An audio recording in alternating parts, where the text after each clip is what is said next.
And good morning, evening, afternoon, wherever you are in the world. It is Harrison Smith back with a cool version of cinema. This is the first episode that I am happy to announce being sponsored and hosted and brought to you by Dark Matter TV. Welcome aboard and thank you so much for your support of this podcast. And I've got some really exciting things coming up with Dark Matter as their ambassador for content. So any aspiring filmmakers out there with a completed film or short, I want to hear from you. So I'll be talking about that real soon. So again, cinema brought to you by Dark Matter TV.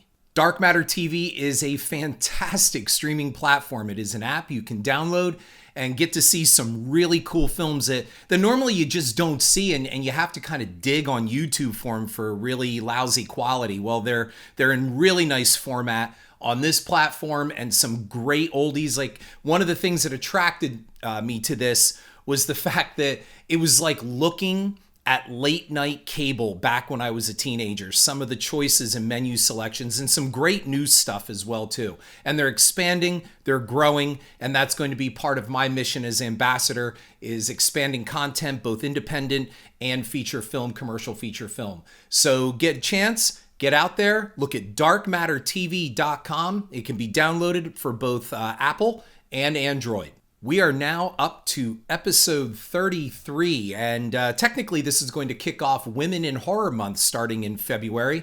And I'm really pleased to announce my guest here for this interview, and that is Heather Markham, also known as Mama Creepy. And she has had a long and illustrious career in the genre, and we have been going back and forth. She's always been a great supporter of mine, had me on her broadcasts, and most of all, a wonderful reviewer for a lot of my work and a big champion and supporter, and I can't thank her enough for all of that. Mama Creepy is an actress, a horror hostess, and an associate producer of a new documentary coming out, and this is going to be great. It's called Oh, the Horror.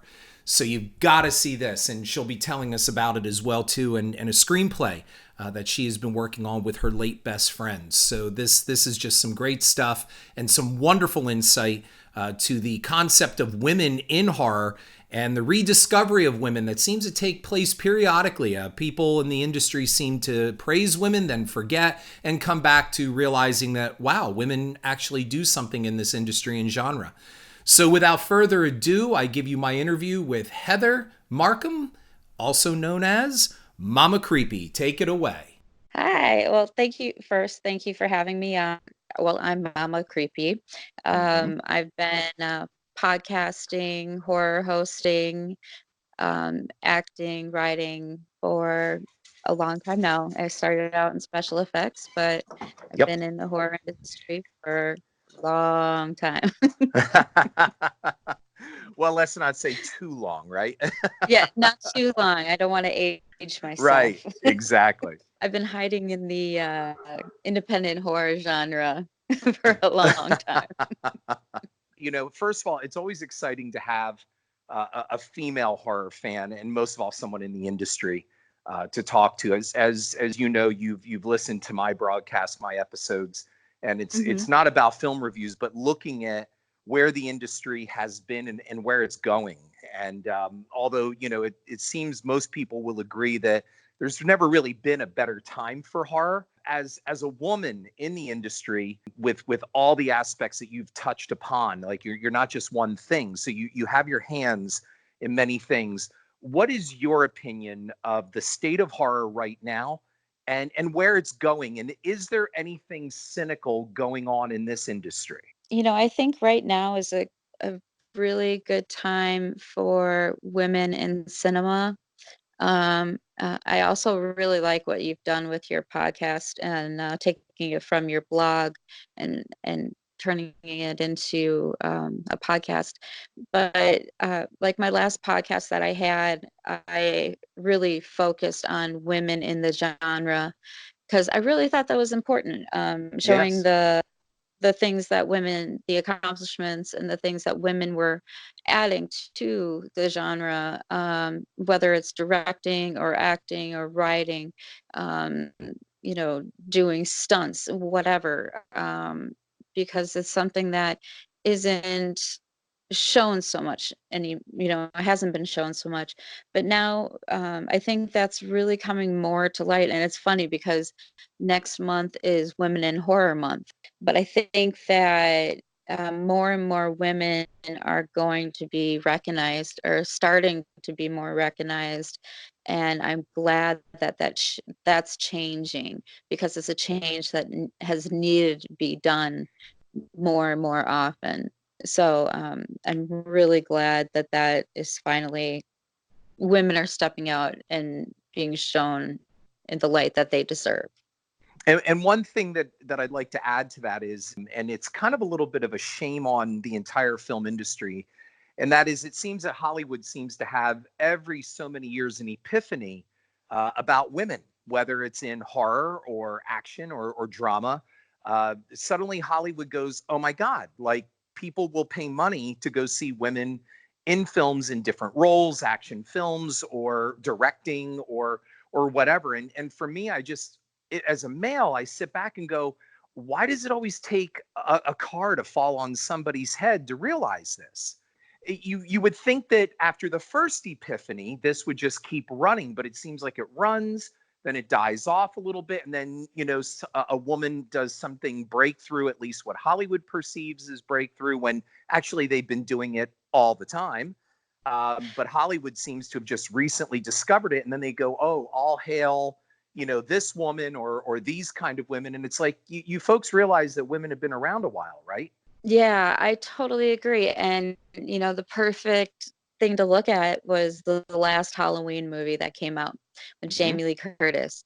And everybody was like, "Oh my God, Jamie Lee Curtis, she's a strong female lead at her age, and it's so amazing." And I'm like, "Are you freaking kidding me? Right. Do you know how many people are doing this, and or other women are doing this at the same age and are strong female leads?" Right. And I it's said that just in a previous podcast. I said Ashley Lawrence and Heather Langenkamp are all sitting yeah, there going, "What the fuck?" as far as like the big studios go, yeah, they absolutely are going to go with, who can we get there, the big names. Let's get the big names out there. And for some women it's harder, and I see, and right now, actually, like, as a prime example, Deborah Mhm. Lamb, she's a good friend of mine, and all of a sudden now, like, I've seen her just starting to be shown more awards, more roles, things like that. Other women that I know, just being picked up and shown more. And they're not 20-year-olds, with Right. the little, I'm not saying that they don't have smoking bods, because they do have smoking bods, but the ditzy 20-year-old, that you see in a lot of these movies. And it's awesome to see them too. So it's just like, you can get a strong female lead. You can get Yeah. an amazing director and writer and producer, and they don't have to fit into your cookie cutter, what the major studios are looking for, Well, and I speaking of think which, right there, let me cut you off a second to hear what uh your thought is on this. You just nailed what I was recently talking about, I think in 2 episodes ago, about the new Halloween film. And so, as a mhm, woman, I would like your opinion on this. Why is it that whenever, like, let's use Jamie Lee Curtis as the example, okay? Yes, she did a great performance. There is no doubt. And there were so many moments with her in that film that I wanted to see more of, especially I cited the scene where she's just sitting in her car waiting for Michael to be transferred, and the anguish and the torture that is running through her. I mean, this man has haunted her and destroyed her whole life. And it was such a powerful moment that really, in my opinion, there are very few other scenes in the film that rival that come even close. But my mhm. question to you is, why is it that it seems like whenever we have to show a strong woman, okay, or when she makes that transformation, they all have to turn into Sarah Connor? And that's my question. Like, why do they, right? They all Right. have to suddenly turn into these gigantic, automatic weapon toting bitches. And they Mm-hmm. gotta get buff, or they've got, like, they turn Jamie Lee kind of into like a swamp woman. They've got to turn into these brutish kind of almost masculine figures. When I proposed in my previous podcast, had I written it, I would have made it that she went on, like, Laurie used her brains. That's what saved her in the God original forbid. Halloween. And that she went on to become some really well-known, very powerful executive woman that lives a life in a skyscraper. And you think, she's traveling all over the globe. And that's all been a mask. She's been Yeah. waiting all this time. And then suddenly that mask comes off, and she's been ready for Michael all these years. Why does it have to be that, I know Sigourney Weaver set a template and all of that Mm. stuff, but why do they always have to turn into these, Sarah, like I said, Sarah Connors? Well, God forbid she would have gone to therapy. Right. She could have a strong woman that still went through therapy, still had this in her mind that yes, he's in there, but as soon as she knew that he was being released, had that instinct kick in, Yeah. that primal urge that he was coming out and that she might be going through this again, and that intensity be coming out, not that I have to be a doomsday prepper. You lived your whole life in anticipation of Michael coming back for you. And quite frankly, I didn't really feel that the casting worked. Move, That, you freaking know, move, right, move, like, go to Europe, like, right? or at least go to a mountain redoubt somewhere in Colorado where you can wait for Yeah, this fucker to come up the hill after you, like you have the high ground. Like, that whenever we have a strong woman, especially in that transformation process, she always has to morph into some version of either Sigourney Weaver or Sarah Connor. That's what she yeah, has to turn into. And I just, as a woman, and I'm speaking to someone in the industry, because I want to lead into what you had told me about a screenplay, two women working on a screenplay. What their point of view is very different, because you guys, you come from the viewpoint, women have always been the victims.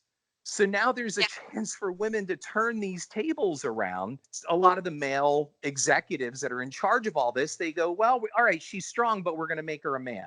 Well, that's why the final girl, the rules, the final girl's a virgin, Mm-hmm. she's got to be kept pure. And that transformation of her becoming a woman is, her killing off, the antagonist.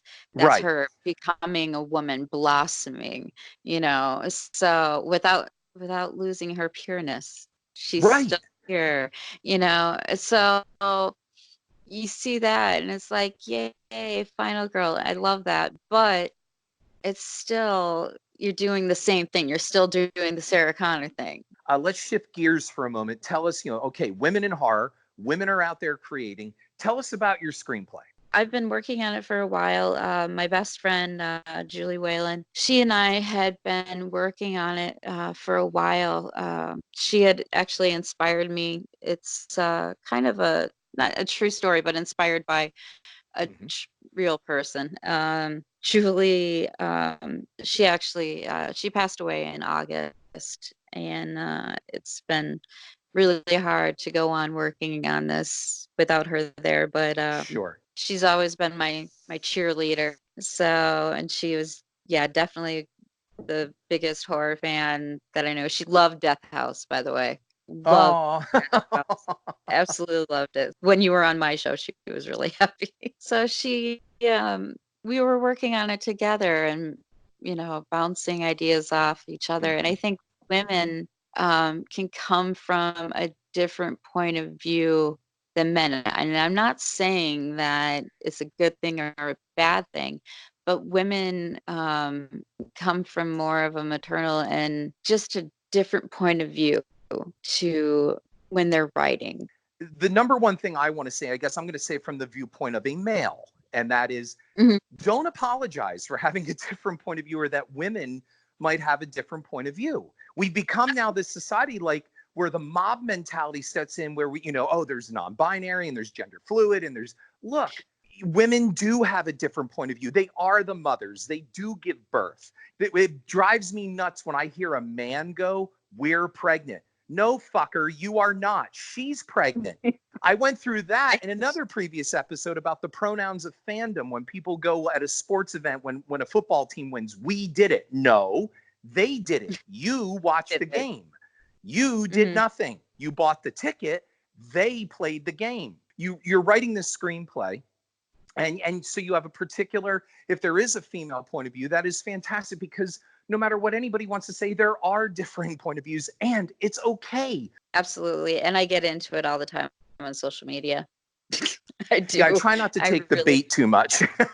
No, absolutely. And like with the script that I'm writing right now, like the main character is a male principal who is just getting shit on by everybody, going at it, thinking like that, the emotions he's going through, the feelings he's going through.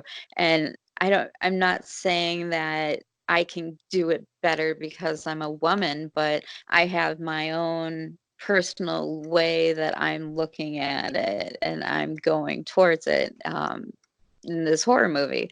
And also dealing with teenagers. I'm, a mother of 3 daughters, so I can definitely look at it as my experiences with 3 teenage daughters and be like, okay, I know how teenage kids are, I know how cruel teenagers can be. So taking that experience, if you're a single guy who's never had kids, your experiences are gonna be a little bit different than mine.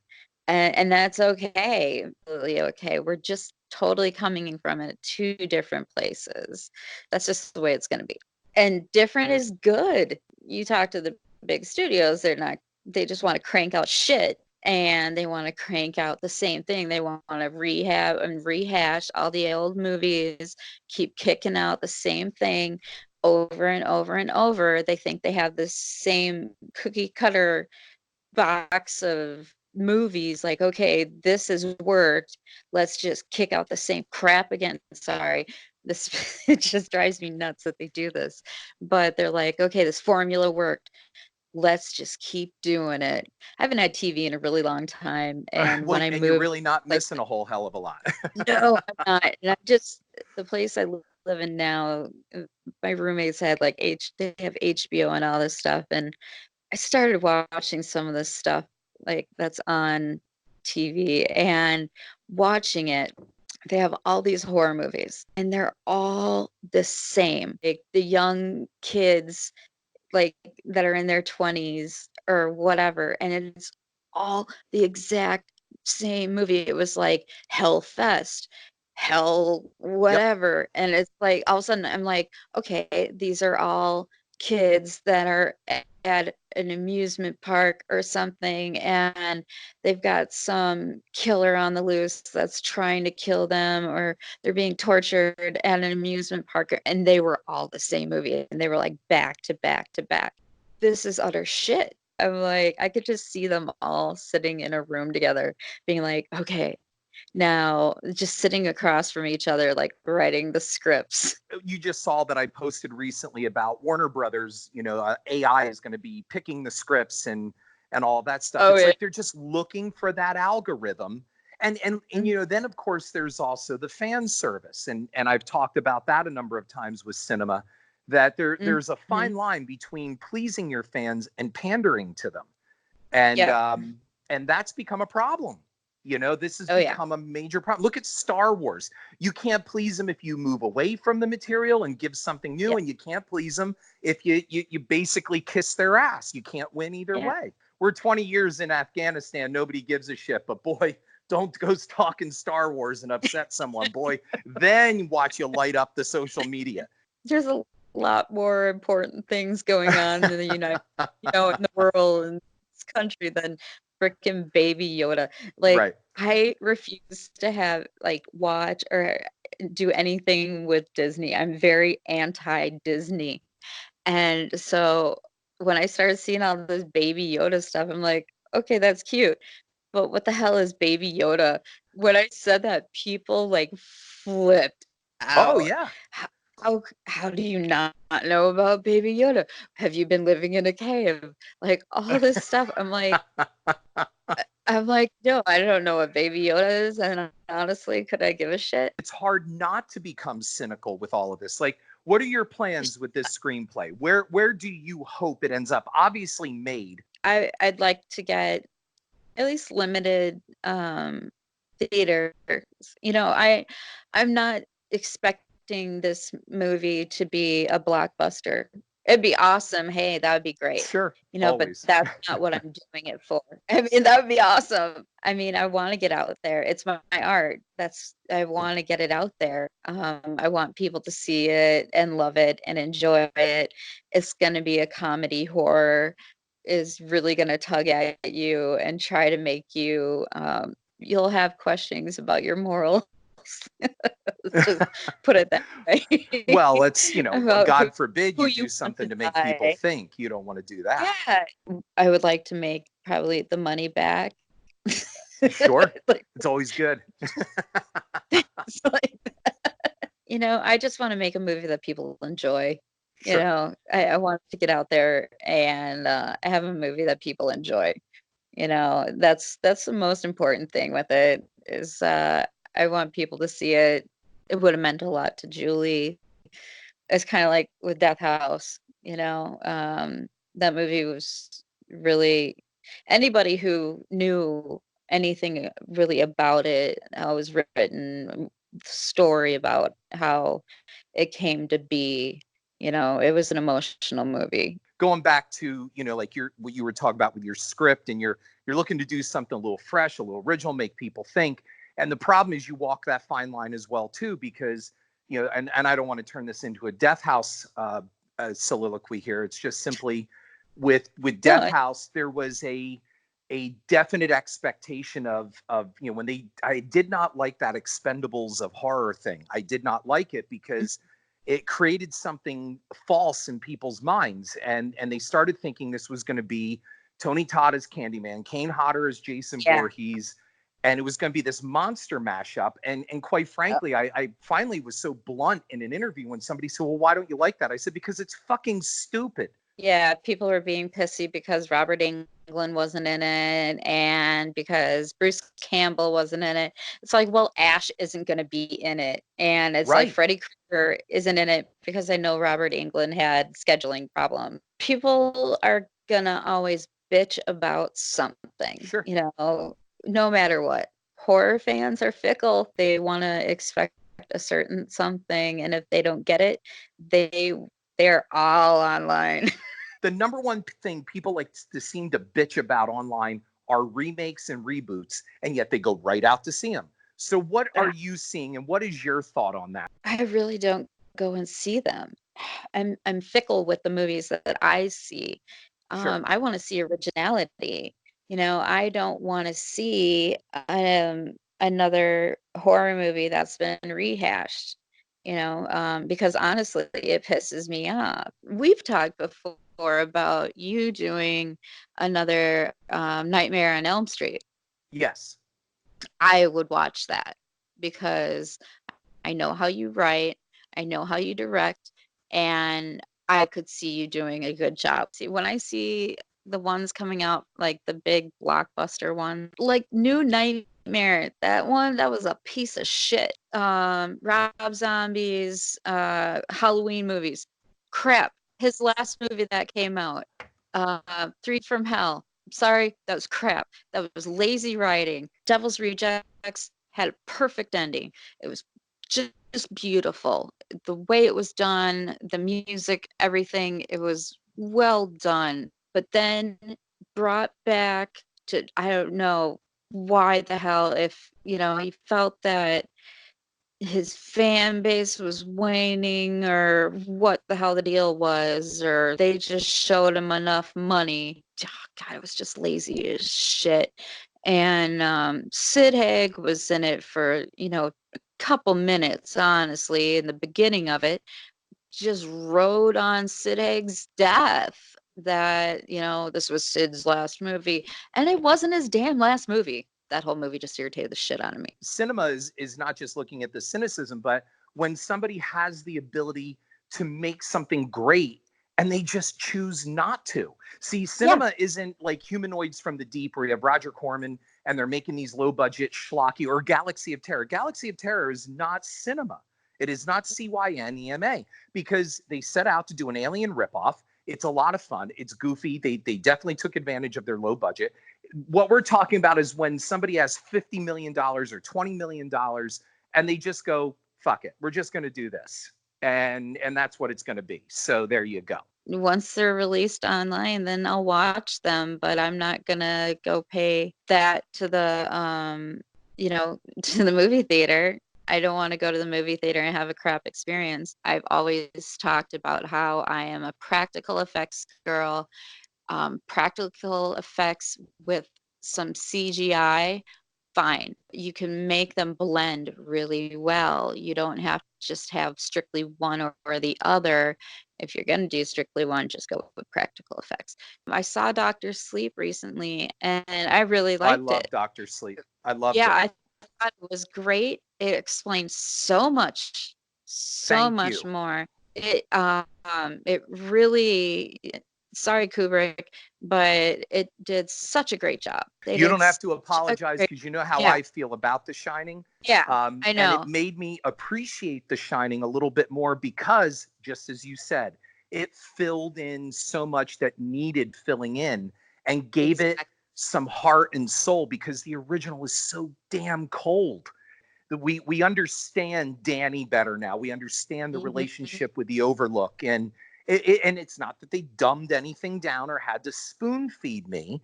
Yeah, They yep. gave us some things that we need. I did a podcast on it, and in fact, Mike Flanagan, the director of it, listened to the episode and subscribed to Cinema. Kubrick, Yeah. in my opinion, always was, all right, I'm going to make The Shining, but fuck all of you. I'm not going to make The Shining. I'm going to make what I Yeah. want. And all So of you who read pretentious. the book, So deal freaking with it. pretentious. Yeah, So it is. pretentious. It's a So very pretentious. arrogant, pretentious movie. Hmm. It really is. Dr. Sleep turned it all around. And I went Oh, back and it's actually so came home, and over the weekend I watched The Shining again. And even though I don't really love The Shining any more than I did, I felt a better appreciation, because the one thing I will always give Kubrick props for in that film is the number one thing he made very palpable was the evil in that hotel. He did yeah. do that right. And the Overlook is like, has more personality and more character and more shading in that than any of the characters. And look, the only one that we really identified was Scatman Crothers, and they didn't give him anything to do. Yeah, they just did, oh God, it was so well done. You know, and there's just been so many Stephen King movies that have been made. Like they did Gerald's Game, Yeah. which I read Gerald's Game years ago when it came out. There is no way that I could have imagined them making that movie. And when I watched it, I was blown away. Is there anything you would like to plug toward the end Yeah, here? Where can people find you? What can they do to experience you more online? you can find me on Facebook, Mama Creepy. Most people end up finding me through my personal Facebook, which is just Heather Markham. And then end up over at Mama Creepy. You can find me on Twitter. You can find me on Instagram. I'm all over the place. I do have a documentary that is Yes. coming out.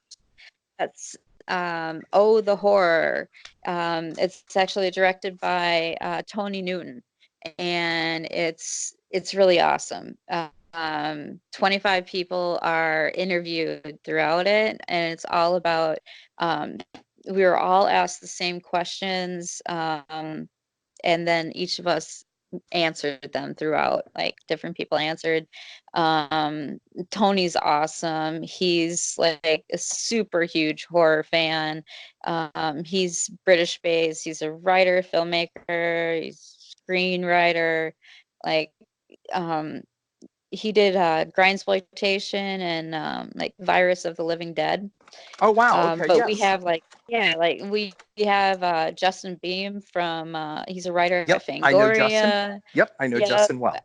Yeah, we've got Scarlett Fry, she's an actress and a director. She did like Horror Cam and Scream Machine, and Billy Pon, who did he directed Circus of the Dead and Cowboys from Hell, and then Hmm. I'm in it. And I just want this to be clear. In it, it says that I am a trauma horror hostess, and that is not true. They weren't able to go in and change that. I'm like, no, I'll be making an appearance at the next flashback or flashback convention this year with Tim Shockey, who owns the Green Goblin from Maximum Overdrive. But so the movie's going to be coming out this year, and Okay. it's awesome. I'm so excited about it. You know, people are asked about, you know, their favorite 80s movies, you know, from the 2000 up, from, you know, the 1920s and earlier. One of my favorite ones that was discussed in it was, do you think that snuff movies exist and are real? But like I said, that's going to be coming out this year, and I'm not exactly sure when Sure. Well, yet. when it does, But you let me know, and then we'll do a nice plug for that to let people know where they can find it. next month is Women in Horror Month. Yep. So everybody remember, celebrate women in horror. All my films feature very strong female characters. So, You do. You absolutely do. well, Heather, thank Oh, you so much for being on Cinema. yeah, thank you so much for having me. Take care. Head on over to iTunes and give me a like and review. And if you want to read my cinema blog, you'll find it at horrorfuel.com/author/Harrison.